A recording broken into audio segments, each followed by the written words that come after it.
tayo sa ating balya na tayo ngayon. Nagsundo tayo sa aking bunsong anak sa school. So mainit. So dala ko ang service namin. Ito, bike.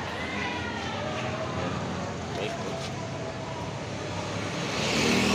Yun yung bike ko. Dito umaangkas yung aking bunso. Dito siya umaangkas. Inaangkas ko siya. So ang labas po niya is alas 12 or 12 noon. So yan po yung school niya. Yan siya sa taas ng building na yun. Diyan siya nag-aaral. Diyan yung classroom na. So ito yung gate na diyan sila lumalabas. Yan. Yan. So ang oras ay 11:44. So may 16 minutes pa tayo mag-aantay dito. Ayan, mainit, medyo mainit. Pero malilim naman kasi malilim siya pero mainit yung singaw.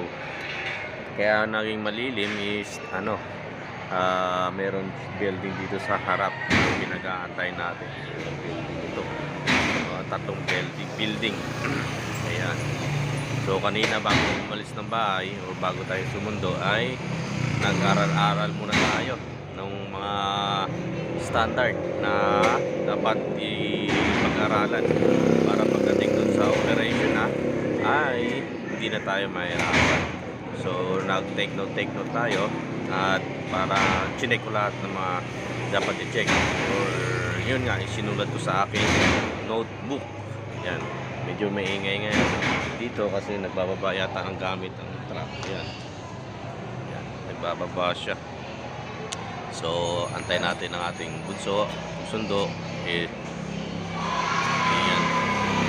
So medyo hindi pa tayo nagkape lang ako, medyo parang nagugutom ako, hindi pa tayo nag-almusal.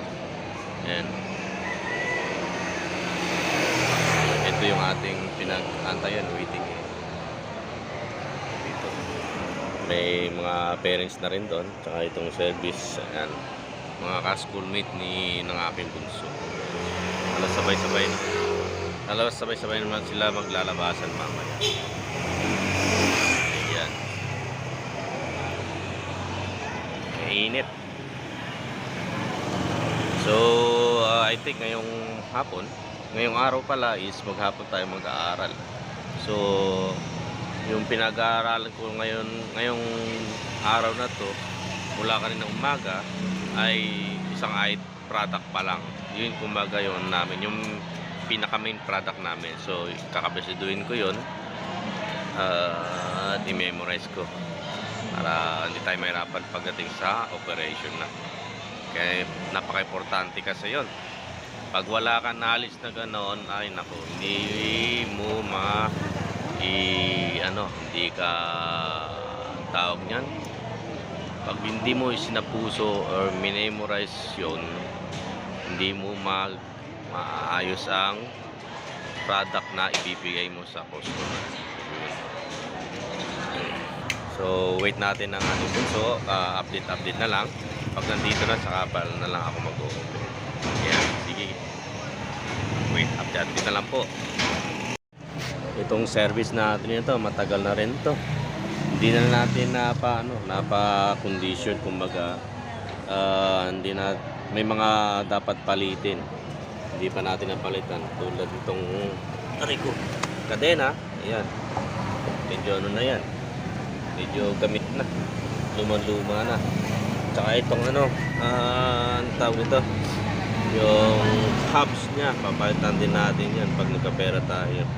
Tsaka itong rayos, ito, lumang-luma na rin, kinakalawang. Yung gulong natin, manipis na. Nabili ko ito kasi sa Hulo ng Malabon. Itong buong set ng gulong na to. Nabuli ko. Temporary yan kasi yun. Wala tayong pambili ng brand new. Ayan, kaya ito yung binili ko ng 300 sa may surplusan. Tapos yung itong brake natin, papalitan na rin. Ayan, papalitan natin yan. Pangit, hindi kumakagat, mahina, matigas. Tapos itong harap natin na gulong, medyo palitin na rin. Ayan, medyo yung kulay dati na bright blue, wala na luma na. Nagiging dark blue na siya.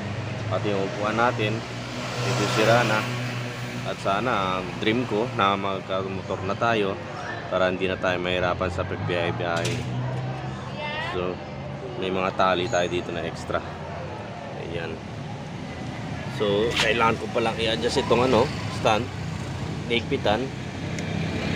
Kasi kaya pala pag tinistan ko, tumutumba. Ibig sabihin maiksi yung stand na ginawa, na-adjust ko. Tsaka lumuwag pala. Ito yung adjust na. Lumuwag. Yan. So, ayan ang update sa aking service. Yan, bumili tayo ng ano, ng grocery nung nagsimba tayo sa ano, sa Grace Park. Yan, bumili tayo ng grocery para pang bantay kay pangan natin. So, yung tutsura ng aking bike service. Medyo luma na. Labasan na ng estudyante, mga schoolmate ng anak ko. Ayan. So, hindi ko pa siya nakikita. Sa... Ayun siya, ayun. Ayun.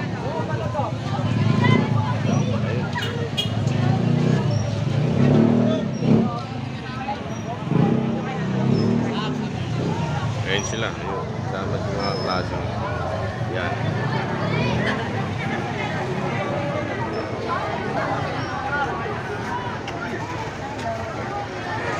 Yan si ano, dalagang... Ano yun? Ano bro? Mamanap ka! Ano sa inyo yung maganda sa Bicol? Madaraga? Ano daw maganda sa Bicol? Madaraga? Ano po? Maganda lang. Maganda. Dalaga. Ayan. Ito si Ivan, ito si Rioma. Ayan. Ito yung anak ko, sinusundo. Ayan. Bali, andito na tayo sa bahay. Bali ano, kayayari lang din ng ano, ng tanghalian namin. So ulam namin ay bumili lang si Mrs. ng ulam sa labas sa karinderya. Sorry. At ngayon, nagdi-dessert na lang tayo ng ano, ng saging na saba. Ayan. So ayan, saging na saba. Ayan. Saging na saba is maganda rin sa katawan. I think potassium yata ang binibigay na sustansya sa ng saging sa ating katawan. So bali ngayong tanghali is ano, bago after ng pahinga ng ko, tapos kung kumain ngayon is maligo muna ako, and then proceed ulit ako sa aking study regarding dun sa standard ng aking regarding sa standard ng product namin sa aking trabaho para ma-memorize ko. So minamahal kong viewers, hanggang dito na lang aking vlog, ang aking video. Salamat po sa pagsubaybay sa inyong panonood, at sana hindi po kayo magsawang manood at suportahan ang aking YouTube channel na Puting Mensahero. Salamat po, at hanggang dito na lang po. Paalam and God bless.